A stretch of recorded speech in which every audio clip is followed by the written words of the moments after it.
So, part 3 of the Ustream live Ustream session. Thanks for dropping in. If you're watching this on YouTube or Ustream at a later date, thanks for watching.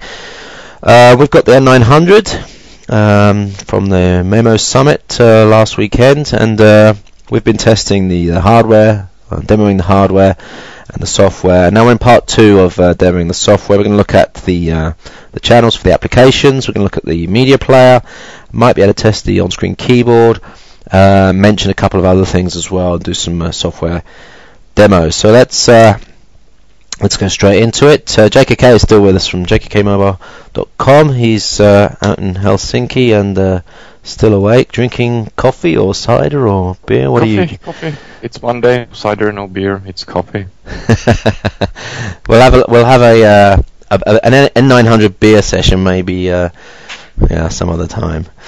Alright, so let's look at the N900. Let's start with, I think we should start with the media player actually. That's more of a fun thing to look at. And we'll go back to the home screen here. So we've demoed the home screen in the previous video. Media player is quite nicely, tightly presented application. Music, video, internet radio, and then there's a shuffle all songs button as well. So let's go closer in on that front screen, because there's something on the bottom left you'll see there. It's picked up my media server and it's showing it in the bottom left. So I can actually click on that now and it will show me my shared content for my media server. So this is UPnP. It's Vista Media Center, nothing. This is Windows Media Center, yeah, on running on Vista, yeah. But it should pick up, for example, any Windows 7 Home Premium device that's transmitting its, or has made its media available, and probably other UPnP capable servers as well. It's only a client. This, I don't think it serves a media itself. I could be wrong. After 3 days, it's difficult to know anything about it. But let's go into video. So I just want to try and demo some video support, and of course it's pretty difficult to do this on a VGA video running through Ustream that's being recorded in Flash content, but I'll talk you through some of the content I've got here, because there are some limitations that I can mention. Let's just start with a demo video that is provided with the device. I don't know what format, what bitrate this is, but if I can just zoom in on that. Right, here we go. Of course you can't hear the audio. We actually can, but not that loud. I should get the if I get close to it maybe.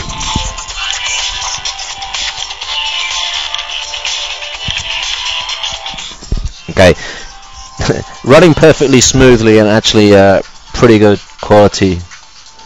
This video was played on a, I don't know, 20 foot by 10 foot or 15 foot monitor at the conference at the weekend. It was pretty impressive. So there's TV out on this, for those that don't know, PAL or NTSC, composite TV out, so you can output these videos to the screen. But let's move to something where I know what the format is. This is DivX. He says actually it might be Windows Media Video, but I know it's 800 kilobits a second. And 800, yeah. So nothing huge, fairly simple download from a website. It's Cranky Geeks, and it's under 1 megabit per second. So actually, this is the sort of level of video that you get working on current high-level smartphones, and so this is nothing really that special. But one nice one I can show you is a 4 megabit per second 720 by 400 DivX file. Actually it's playing from where I left off last time. Let's move along a bit further to something a bit more dynamic. And this is playing absolutely perfectly. I hope that the video is coming through smoothly on the Ustream and the recorded session here. Looking good. Looking good. But this is a very high bitrate video that's played natively on a WVGA screen. Looks really, really nice. Screen viewing angle, let me give you a demo on that. Look at that, it's pretty much 180. Difficult to demo because of reflections here. and it's all the way around. There you go. Let me put it in my hand so you get an idea of the size of it as well. There you go. So that's totally smooth, 4 megabit per second DivX. I have no idea how much CPU that's using, or whether it's doing it in hardware. Oh, got a little bit of a focus problem there. Let's come out of that. Right, let's take it to another codec. This is H.264. Let's find a low bitrate version, and I think this is like a wide VGA format. So errors coming up here: unable to play video codec not supported. And this is the error message I'm getting on all my H.264 videos, which is kind of weird because the built-in webcam records in H.264 as far as I can see. So it looks like there's only support for either a certain profile within H.264 or a certain resolution. So I have to do a little bit more research into that. But that one didn't play. This is a Windows. No, this is definitely a DivX 1.2, I believe, megabits per second. It's a VGA screen grab or analog grab. Hey, short question. Have you been playing the videos you have been recording with your cam, the AVI or? Yeah, I can show you that in a minute. Let's go to something a bit higher bit rate. So this is okay. So this is from my N82. So this is, I think, something like 1.3 megabits 3GP. It's not that impressive, but that works perfectly. So nice to know that's supported. Then we have a video that I did on my Omnia Pro. No, it's not. This is on the N82 again. I'm trying to find a video, like you said, that I did on my camera. Yeah. On my main camera. Must be one somewhere. Maybe not. Maybe not. But Windows media files on general plays fine, right? Yeah, I want to double check on this one. I think it's Windows Media. I don't know how to get the data on it though. As soon as you press it, you get into the player. Let me double check. Like, I need 10 seconds. I'll leave that running. I need 10 seconds to check on my desktop to see what the format is on that one. He goes to computer data, video, CarryPad tests, and it's Cranky Geeks. Oh, this is typical. I actually have it in both Windows Media Video and H.264 format, so I don't know which one this is. Can I get info on it? No. That's a shame. Alright. I have to double check on the Windows Media Video thing. What I could do though is go to my server. I'm doing this over the network now. This is using UPnP. Go to videos, CarryPad test files. Let's see what we got. Oh, Coral Reef Adventure. This is a 720 HD Windows Media Video file, and it doesn't work, unfortunately. Unable to play media format not supported. Now, does that mean that Windows Media Video is not supported, or Windows Media Video HD? This is now, let's have a look.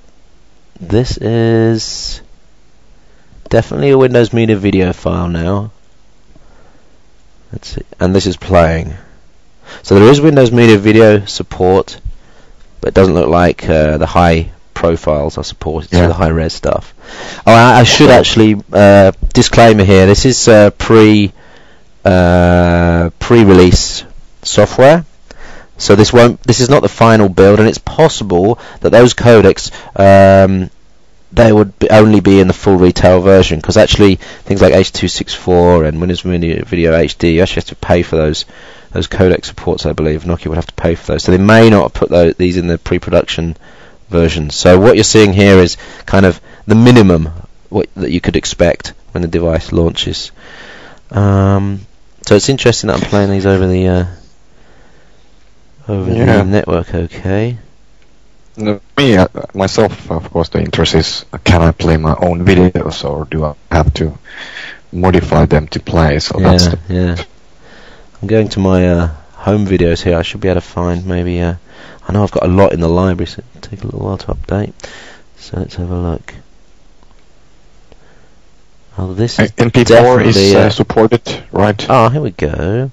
This is an MJPEG from. This is actually a pretty huge file. This is MJPEG. Gonna have to stop it there because it's not working properly, but it's at least supported. It's MJPEG at about 15 megabits per second.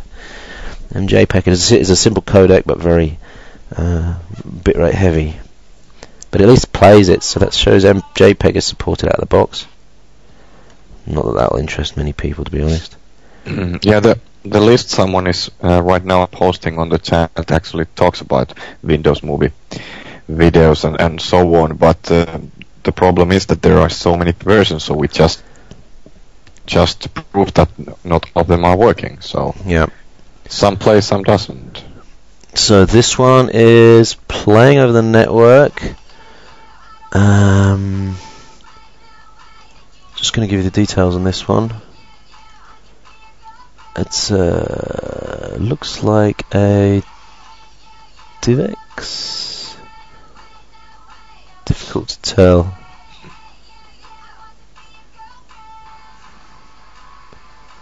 I can't tell you the details on that one, unfortunately.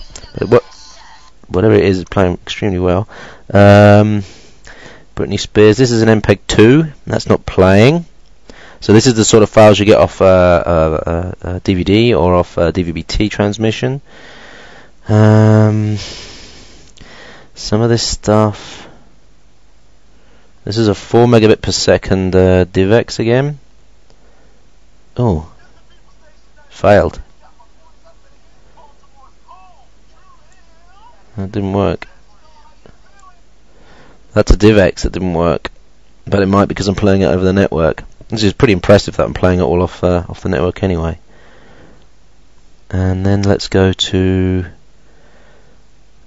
some big fat films that I've got, which are, well, they're not huge, but that's buffering and now playing over the network. But you are quite picky on the video qualities, so what's your opinion? Is it good video player? Yeah. Okay, well, it's a fairly small screen size, so it won't show up like impurities that you might see on, for example, the Arcos internet tablet, which is 800 by 480, but bigger. Yeah. So you can actually see stuff. My eyes aren't pretty perfect, but my eyes aren't perfect. But actually, so far, this is come on, this is a smartphone. This is the best I've ever seen on a smartphone. Let's put it into perspective there. And if they ship with H.264 support, then it will probably be able to run a 2 megabit per second H.264 file, which is what you get from HD from YouTube. So that would be, I don't want to swear, but damn impressive. Yeah. But iPhone plays pretty impressive files, but that's all those evil Apple files. So you can't play Windows movies and so on. You can only play the QuickTime stuff. So compared to that, it's far better for different formats. And bear in mind, this is using open backend, so GStreamer. So basically, anything's going to happen. Anything can happen on this, and I'm pretty sure that before long, most formats will be supported. Let's show you backgrounding videos. Okay, so can I background this? Oh, I can't background a video. I wanted to background the application, but you can't background playing videos, which kind of makes sense. By the way, your 3-device tragedy is being laughed at right now on chat because people think you're sold now. To that. I'm demonstrating at the moment. You know, when I say it's the most impressive I've ever seen, that doesn't mean it's good enough for me. It's a valid point. This is threatening the 3-device strategy. I mean, I'm still feeling that this is too big and fat to carry me 24/7. But there are some advantages here that I need to think carefully about because so far it's been pretty impressive. Alright, let's not dwell too much on the media stuff. So internet radio is streaming radio. There's 50 pre-installed stations. Music, there's no, for example, no what do you call it, Genius function. What's the music chooser function on the iPhone that kind of learns your stuff and then chooses? I don't know. You know what I mean? One song on that, so I have no idea. So playlist support, and it's the librarying system automatically learns about new files in the back end. So I've got music running now in the back end, and I can go to the front and run something else. Like, okay. I think he's just relieving some measures of her, because he's keeping that N900 of hers in weird place, but that's sounding good. Who is? Sorry, what? Kathy on the chat is telling that she's fitting the N900 on her cleavage, so shouldn't be too big to carry, but maybe that's just depends on measures. All right. So moving on this live recorded video session, let's go to talk about the applications and the channels for installing new applications, because this is where the developer community comes in. Right. So you've got built into this version of the software, it's basically one style of app management, and it basically translates to repositories that you'll find on a standard Linux system.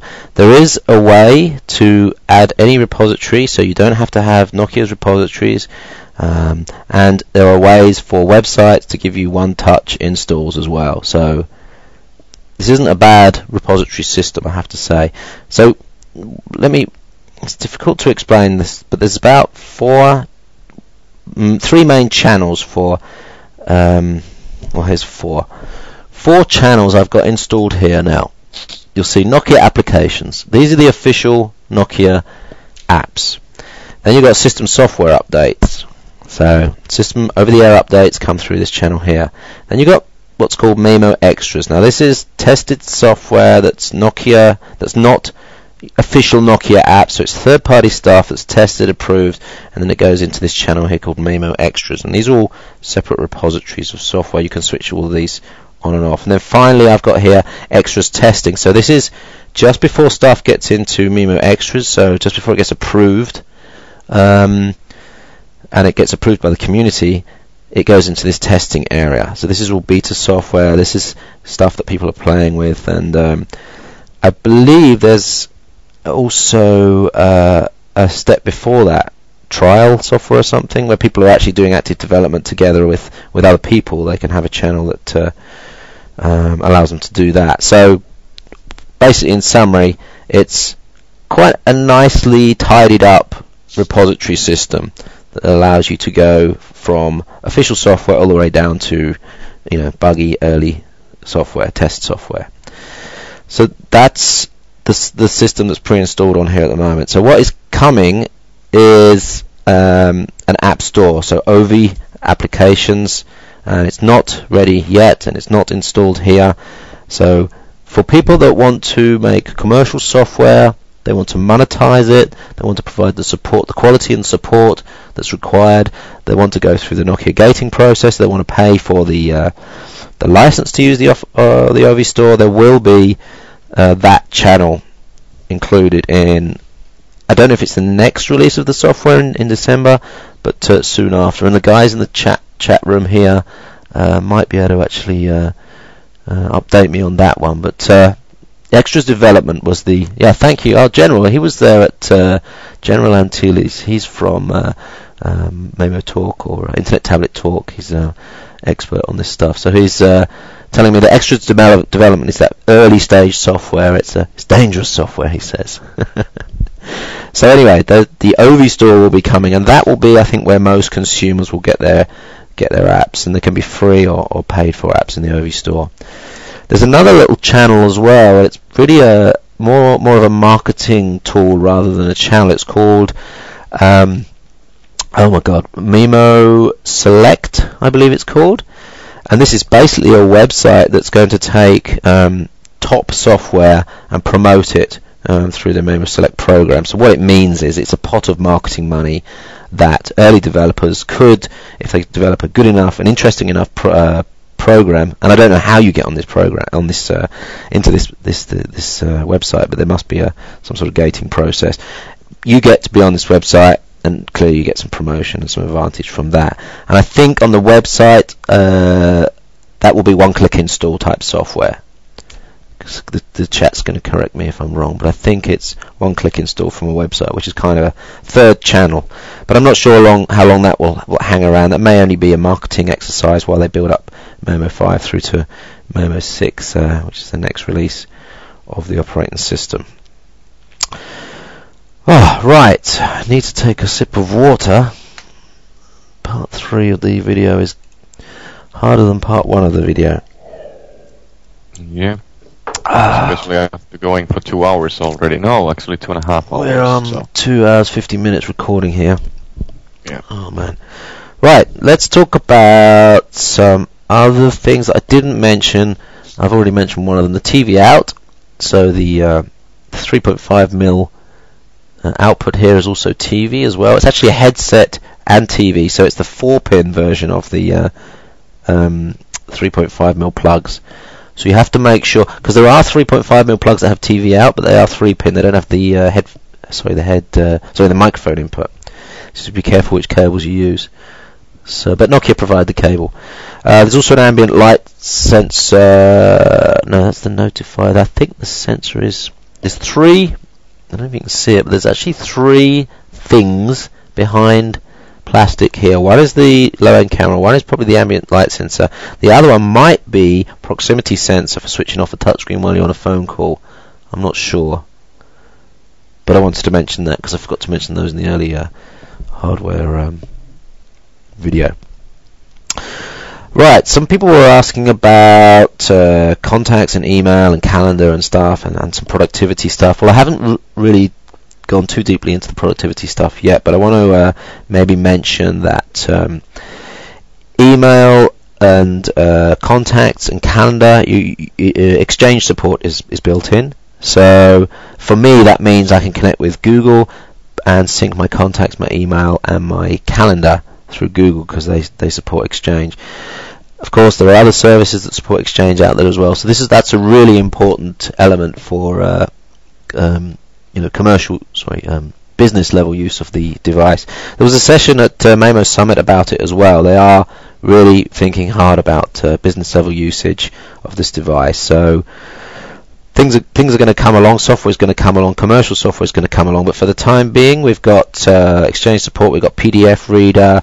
There's Docs2Go, read-only version in here, so that allows you to read, common formats of documents. Let's come back out of that and go into email, see what sort of support we get. So I did try and synchronize my mail for Exchange, but I actually aborted it because it was taking too long. So unfortunately, I can't actually show you email support, which is a bit poor. Sorry, I should have set that up before. But my contacts are being synced, and my calendar's being synced, and on the front page I have my calendar widget. The calendar's pretty nice, actually. Ariaxi, the head of this development work at Nokia, called the calendar as beautiful as an Alfa Romeo engine. No, like an Alfa Romeo engine, and he left it there. And I don't quite know what that means, because Alfa Romeo engines are not the most reliable of things, but they're beautiful.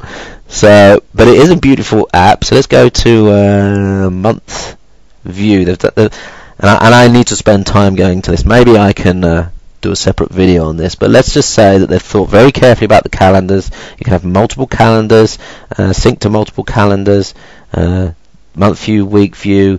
Really nice, really swift. I think you've got event sending, so you can send events. It's deep. I need to spend a lot more time with this, but all I need to say right now is that they've thought very carefully about the calendar on this, and it's extensive, to say the least. So I'll come out of that before I embarrass myself through lack of knowledge on the app. But worth mentioning that it's a good one.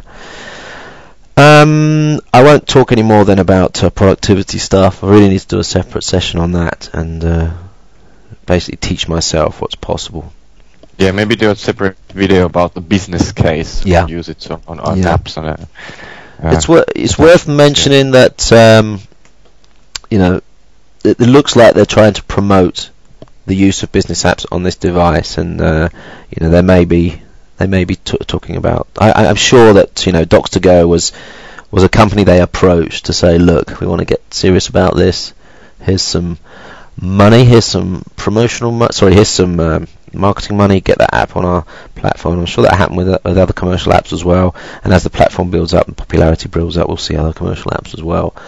Stuff happening in the chat room behind me. SyncML is supported. I don't know actually if SyncML is natively supported, but I think there's a SyncML app in one of the repositories already. Right, moving on. Camera and video. So the camera, you start by just sliding the cover off the 5 megapixel Carl's Zeiss lens. Dual LED flash. Whoops, I just pressed the wrong button. Dual LED flash. It's not a Xenon flash, but it's a 5 megapixel camera. By default, though, it's only 3.5 megapixel. Because it uses just slightly cut down widescreen format. Oh, sorry, I'm not holding it up to the video. Slightly modified widescreen format, but you can switch that to 4:3 format and get a full 5 megapixel picture. So I haven't done a lot of testing, but so far I'm seeing really good daylight results, mediocre. So par for the course, dual LED flash results in nighttime mode. Doesn't come anywhere near the N82, and it doesn't actually come near the low light sensitivity of the N86 either. So I think it's the same sensor as the N97, so pretty good, top quartile camera quality, but not the best that's out there. Video quality so far is so it's widescreen. Is it widescreen VGA? I think it's 800 by 480. Maybe a little bit less than that actually, but it's widescreen with I think a 480 vertical resolution. Problem is at the moment it doesn't seem to be that the firmware is very good for doing videos. I'm seeing really jerky results on the videos. Image quality, color, and saturation, and all that sort of stuff seems to be okay. Far better than the Nokia N82. Higher bitrate recording as well. But I think this is going to require some work on the firmware before it really becomes smooth video quality. When it does, though, and I'm assuming that the hardware is capable of it, because I believe the OMAP platform can actually do 720p recording. So if they start to enable that, I don't think they'll enable 720p, but if they can enable smooth YVGA, then that's going to be a step up from pretty much every camera out there at the moment, apart from I think the Omnia 2, which does 720p recording. I mentioned in one of the earlier videos the share feature, so that integrates also into the camera. So if you've taken a picture, you can actually use any of the share plugins to actually send the content to where you need it to, including support for Bluetooth transfers, and there was one other that I can't remember. Email support is built in. Yeah, there's the usual stuff here with I'm just going to adjust the camera here so I can show it to you properly. Usual stuff here with scene modes. You can adjust the let's have a look what you can adjust here. White balance, exposure compensation, ISO sensitivity. So yeah, pretty good. I think it's going to be acceptable for most people, and definitely if they improve the video firmware on this, it's going to step up to the mark, I think, for a really high quality handheld social video camera. So I'm just quickly glancing over to the chat to see if there's any specific questions about the video. Yes, the resolution was actually asked many times if you could just film a bit and check the output then, because people were thinking of 848 by 480. Okay. Which isn't that PAL, or was it? No, it's a bit bigger than wide VGA. So yeah, I think 840. That's in the right ballpark there. 848 by 480. It looks like it's about 2 megapixels per second. 2 megabits per second, H.264 with I think one of the simple profiles if you're interested. But yeah, the potential is there. I think the firmware needs some work, to be honest. But it records to MP4, right? Yeah. Okay. H.264 format. So you could. So let's just quickly show a recorded video. It's maybe not perfect on this. Doing it on this Ustream stream, but let's see if we can do something. So let's flick the lens cover open, switch it to video mode, and press the button. Yeah, someone confirms 848 by 480 and 25 frames per second. Right, and this phone hasn't had a reboot. I've actually only rebooted this phone, or switched it off once, I think, in the last 3 days. So. Alright, so let's stop that. No zoom on the video? Yep, there's zoom on the video, stepped zoom, but of course it's digital zoom, so... Yeah, so pretty similar as on the N900, but it should be better. Let's stop that. And then it should save it. Should be able to go to playback. And that will play back now. Let's try and hold it. So it'll be really difficult for you to see this. Just try and put it on the stand and zoom in. And also try and get rid of all the reflections. People asking about the heat, so you've been using it now quite heavily, so... Heat on heavy use? No, nothing at all. Yeah. So actually, in one of the last sessions at the Maemo Summit, they talked about power and power reduction, power and battery life. One of the warnings was to the developers, don't lock the CPU at 600 megahertz. It will smoke. So this is a device that is trying to clock down to 200 megahertz all the time, and then 600 megahertz is really for bursting. And if you're thinking of overclocking it or locking it at 600 megahertz, the advice is don't. It's not designed. There's no, the thermals of it are such that it will actually eventually smoke. So I don't know if you got a feel for that video there, but it's pretty quick to start up and do. But I think there's definitely improvements needed in the actual firmware there. Okie dokie. Let's come out of the camera and let's give you a demo of 3D capabilities. And at the same time, I can show you the 3-axis accelerometer, because there's a very sweet little demo here called Bounce. So this is the first Nokia phone ever to have hardware accelerated 3D support. And there's this little demo app here is called Bounce, and you'll see some quite nice 3D features in the demo. So already you can see the 3D, but I'm going to go into the app itself. So what it does is basically uses the accelerometer to, then you have to bounce a ball around. So let's go. Right, here's my ball here. So to get things going, I have to basically, there you go, and you can jump the ball. Almost. So it's all pretty smooth action. And it's quite a good demonstrator of, look at the way those... sounds like a good game too. Yeah, it's really just a demonstrator. It doesn't go very far. Maybe there's a commercial version of it, but you can jump over the logs and end up in the water like me. But there's things like reflections, there's texture support, and the water is flickering, and with the accelerometer there's clearly potential for some pretty fun gaming on there. Whether application developers will feel it worthwhile to do it on the N900 is another matter, because there are other devices out there that are getting more interest from end users in terms of gaming, and I'm referring mostly to the iPhone. So That's just to show the capabilities. It's it's all there. It's working. Right. Let's come out of that, and we can quickly show you just one or two other applications now.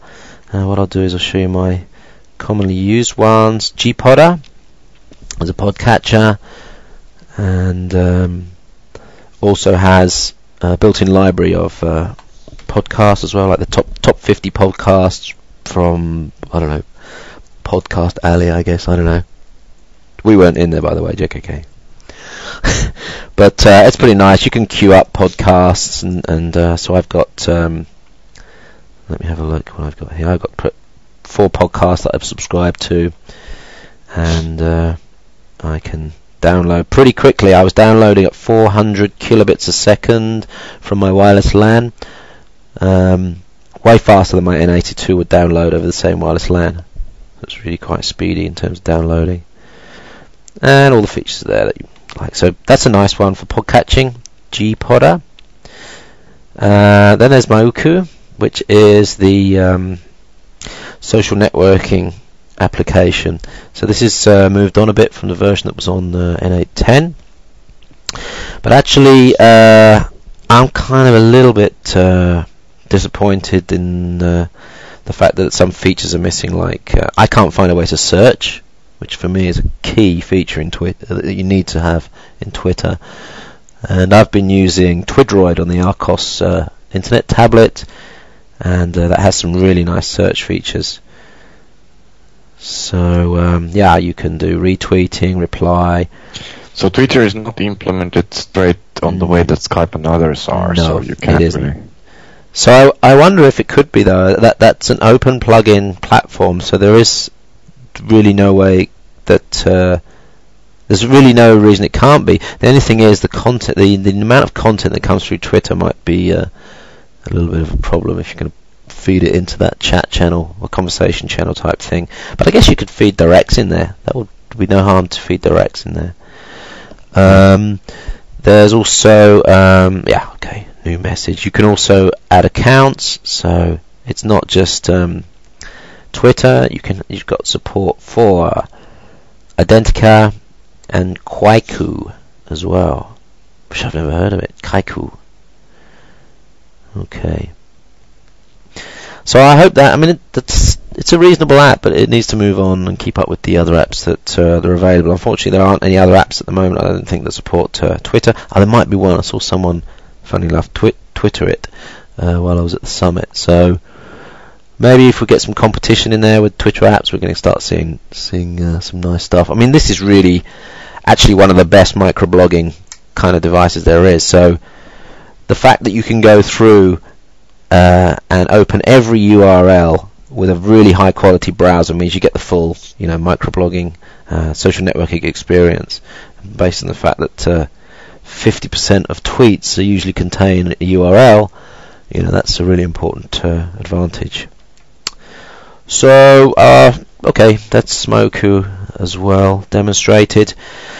So let's basically step away from demonstrating stuff now before my voice completely disappears, JKK. Let's talk a little bit, maybe 5-10 minutes, about the device in general, the usage scenarios, comparison with UMPCs, tablets, and that sort of stuff. Also about the value for money as well. Let's start with the usage scenarios, and maybe I should start with saying, we're talking about the 2-device scenario and the 3-device scenario, because Nokia's going big time for convergence on this one. They keep talking about this. They keep talking about this form factor being really the only one that you need. You can do everything on it, they say. Yeah. Which probably both you and me disagree with. I tend to disagree with it, and you probably too, yeah? Yeah. Right. I mean, there's a couple of things. Well, there's 4 things 4 usage models I could mention right now that don't fit in this. Number 1 is media playing. This is a 20 centimeter media player experience, which means it's handheld, which means it's not a film experience. For that, you need to be putting the device on a table, which means 5-inch screen or 7-inch screen, or bigger, which is why the Arcos media players are 5-inch or 7-inch. So there's one scenario. Scenario number 2 is ebook reading. This could be a good ebook reader, but I don't think it's... Having tried the Arcos media tablet with a 5-inch screen as an ebook reader, I think that's a lot better. I might be wrong, and I might be completely wrong, because it might be that people want 7-inch Amazon Kindles with e-ink, and that no one would go for a LED backlit screen. But my feeling is that there's some people out there that would be that wouldn't be happy with this and would be happy with a 5-inch version. Right, the other two were web browsing. So we've got the wide VGA screen, and I mentioned earlier that you have to zoom 2 steps to get into actually read the text. So it means you actually lose the screen area, the real estate. And when I compare this to the Arcos media tablet, and I'm going to try and zoom in on that one so you can see the relative differences, the relative sizes of the device. So there you go. So these are both WVGA, both TIO MAP 34 or 3 series platform. So both running good quality browsers, but this is just totally different experience. Totally different. The fact that you can read a page as it renders, rather than having to zoom. But what about the zoom? It doesn't have the zoom memory like on Firefox on desktop, right? This one doesn't, no. Yeah. So I think that's one of the key issues here, because on my Touch Pro 2 I have Opera, and I have set the virtual resolution smaller than the actual screen resolution, so I don't have to zoom at all. And that's something I would have to say, that if you could hack the browser to remember the zoom so that it doesn't go pixel by pixel but goes zoom in a bit but remembers that per site, like on Firefox 3 on desktops, that would work. Because right now, Touch Pro 2, I can read fine my the most of the sites when I'm keeping the virtual screens, maybe it's like 800 to 700, something like that, and a little bit below on bigger sites like Engadget and so. So that's something I would consider there, because I don't want to do zooming when I'm surfing on the device like that. So just like you said, I don't want to live with that browser for extensive periods, but there are things to do which could help. Yeah. The zoom memory per site, that's the key thing. Yeah. And I think of course we have to consider that the best browser is the one you have in your pocket, or the one you have with you. We also have to consider that the quality of the browser is better on the N900 than on the Arcos tablet. But I still think there's room. But it's a niche room, but I still think a niche bit of room. But I still think there's room for a better browsing experience. I don't think it should converge on a 3.5-inch screen. The last thing is navigation. So again, it's the same issue as with video playback. It's an 80 centimeter or a 1 meter experience, and 3.5-inch screen is not ideal. It's possible to do it, and if you get some really nice software, well-designed software, probably would work and probably useful for most people. But I think there's an opportunity. So if you took all those 4 elements together, there's still an opportunity for a device that does all those 4 together, and I think that one is it. And that's the Arcos 5 Internet Media tablet that I think is a better ebook reader, a better browser quality, a better navigation device, and a better a video player as well. And it's a home device. So we shouldn't really, compare too closely. But I still think, that convergence thing is just a bit of a marketing exercise from a bit of marketing speak from Nokia.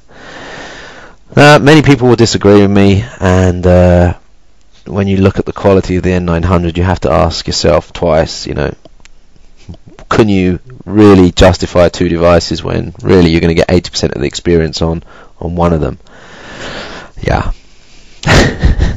But what do you think about the, in general, the size of the device, the pocketability of the device? You've played with it, haven't you? You've had some time with it. What do you think about that, JKK? This is the stupid thing again. When we are talking about openness and Linux at the same time, it's open for Linux geeks, but it's totally closed for noobs like me and many others. So yes, people can do whatever. They always say we can do whatever, you can hack it, you can do this and that. But when you try to do that and you don't have the basic Linux skills, you can't do anything actually.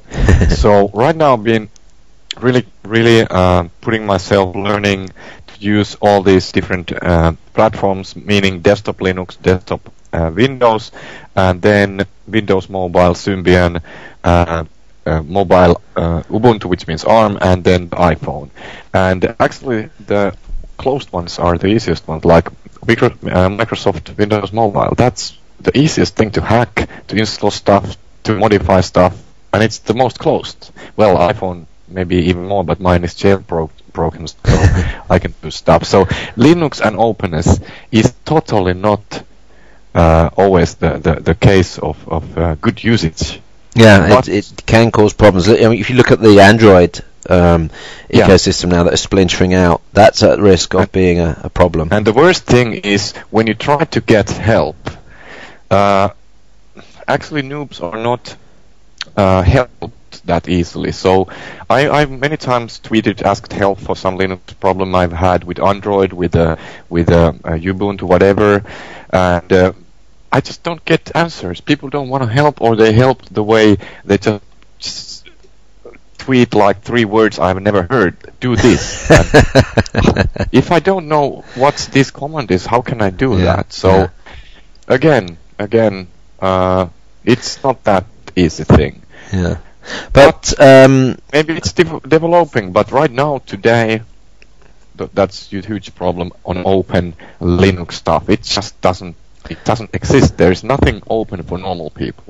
Yeah, I really hope that the transition from, let's say, geek operating system to consumer operating system happens smoothly. Nokia they're totally aware of this.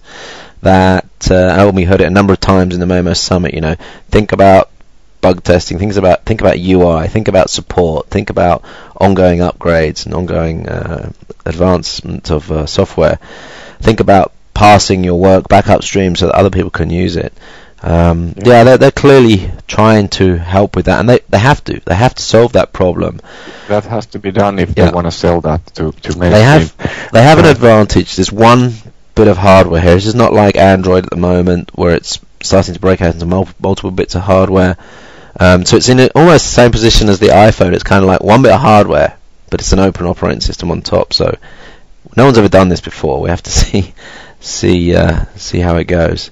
Yeah, and that's just I don't know. People so many times say that Linux is open, Windows is so closed, but I can do so much easier stuff on Windows devices than. And actually, the Windows Mobile was like really positive thing on Touch Pro Duo. I haven't touched it for years, and now I got it, and it's pretty open. I can do whatever I want on it. So I'm hoping for the best for this one, because this and Moblin will be actually the last chances for next few years for Linux on mobile devices. And if it doesn't work, it will not work in near future. So I hope all the best.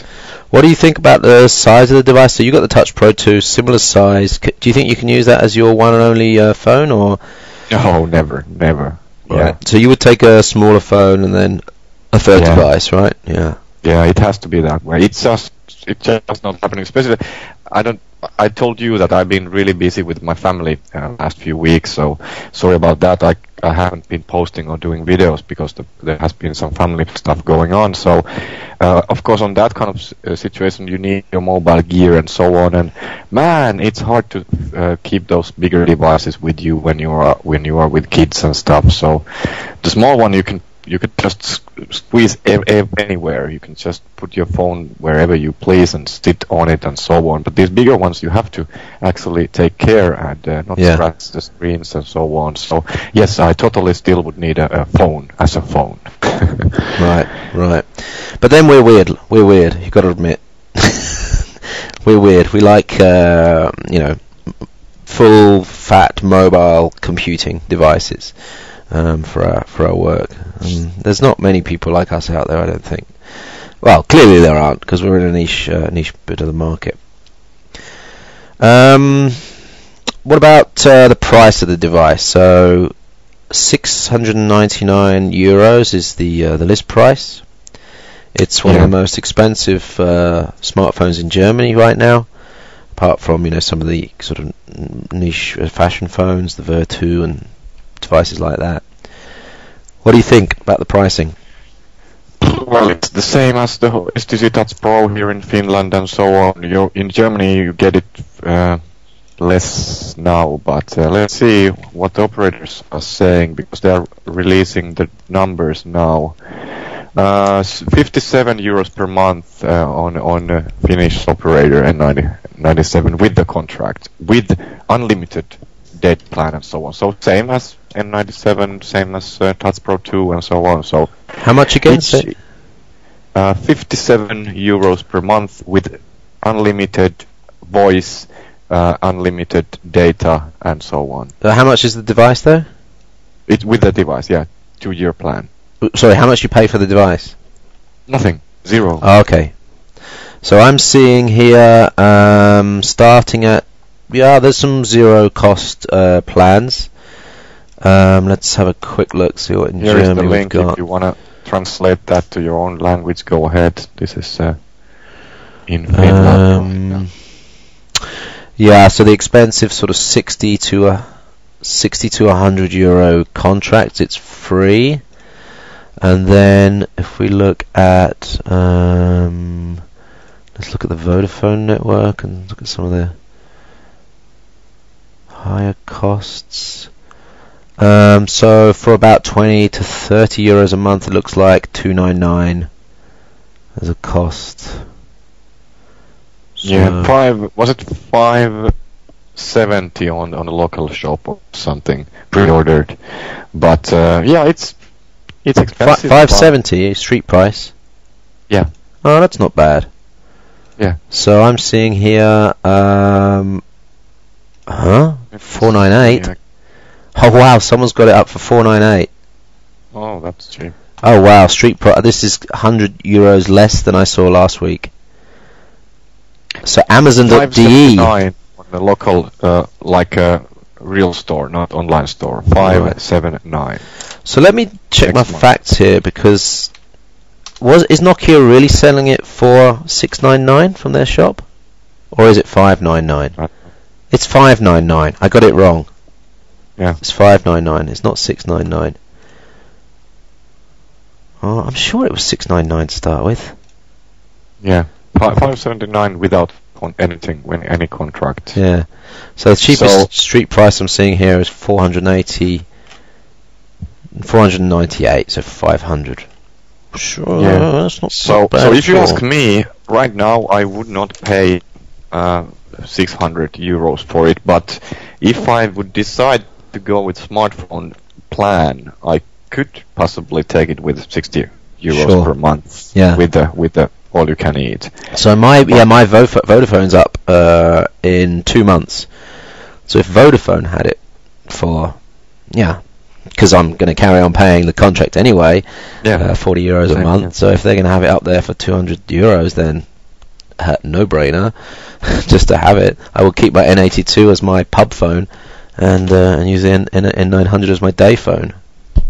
Maybe. Yeah, but again, I'm not sure if I want to do that. So there are again other goodies coming for more computer-related use. Like right now, I'm really looking at the HTC Leo, but with Android, if that's ever. Oh right, the HD2. Because that would be a cool device, especially if you hack a bit. But yeah, because it is again the third device. We have the phone as for calls. You and me agree we need that. Then we have these UMPCs. Then we have netbooks. This is cool, but do we really need it? That's again the thing. So we can do everything so much faster on UMPC, and we get the same battery life. So don't talk about battery life to us, because on a hard work usage, it's 6 to 7 hours on a device like Viliv S5, and we get double batteries and double chargers for these. So actually, I might do better on this if it had a keyboard, which it doesn't.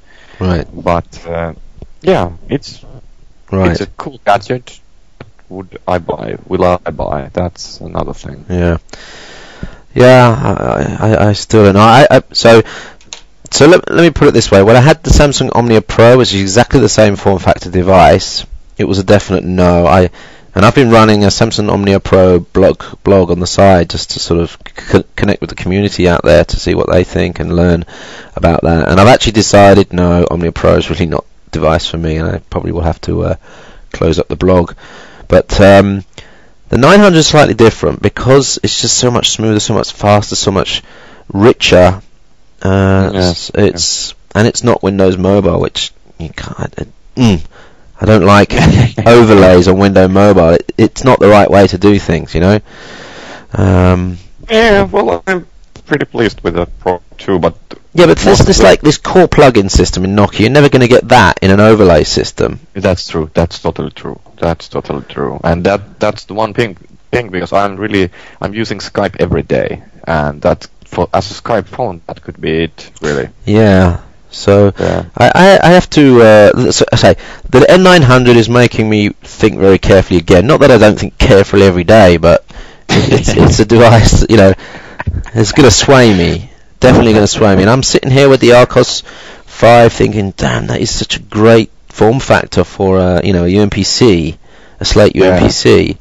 And then I'm thinking, wow, that N900, that really is an amazing amount of convergence. And hey, if it's only 500, that I paid 450 euros for my N82. I didn't probably justify that was so slow. But yeah, I totally understand. And this is and then there's so much cool devices coming all the time. And the thing is that if you need a separate phone, why wouldn't the second device be actually a bit bigger? So let's say if this now the N900, if it was the 4.1 or 4.3 or 4. Something screen now, like the N810, I don't know. I might be not thinking this much right now. Yeah. So if it was the N810 size, you think that could do it? Yeah. Yeah. It's hard. It is really hard. Yeah. And especially for us, you know, where we've been thinking, okay, maybe we can get a really powerful productive device on the Intel platform in a couple of years, but hey, that could be a couple of years away. So we have to think about what happens. Actually, I'm happy with the platform right now on the Z500 series platform. I'm happy with that. I'm just not happy with the current hardware design. So in that sense, right, it could be done already, and maybe someone will. But it's a different story again. But again, if we would get a little bit bigger, and it's more like on the hardware itself, not on the platform right now for me. Right. And finally, before we close off this third and final section of the video, value for money, which is a different question as to would you buy it? Do you think it's value for money in simple yes no terms? Please. But that's hard. So while you're thinking about that, I've just put a poll up. You can hit the bottom left hand side of my video. Poll will come up and you can vote. Is the N900 value for money? While you're talking about it, JKK, people have 30 seconds to a minute to think about it and make their choice, and I'll give you the result afterwards. I think in terms of value for money for leading edge mobile people that need to test stuff, where the convergence is for them, are involved in development and stuff like that, then yes, this is definitely, in terms of like hardware and build quality and features, is worth it. €500 for that? That's pretty incredible, to be honest. I think it's value for money. Your turn. It could be, yes. Right now, like I said, I'm not putting maybe €600 right now to it. No way. That's just no way. No. 500. Street price is 500. Yeah, I'm just no. That's including 19% tax. So in the UK, you might be able to get it for 480 or something. But would I get it for the subscription I just told you, the under €60 per month, everything included? That's actually quite. It's actually quite tempting. And I don't think. Yeah, and I don't actually think, because that's tempting not only because of the device, but actually I could use the same for with any other devices. So €60 per month, unlimited data, unlimited calls, messages, everything. That's not bad, even without the device in many cases. Right. So yeah. You think it's value for money? All right. So I'm going to just do a countdown, 10 seconds for the last voters in the chat session. 9, 8, 7, 6, 5, 4, 3, 2, 1.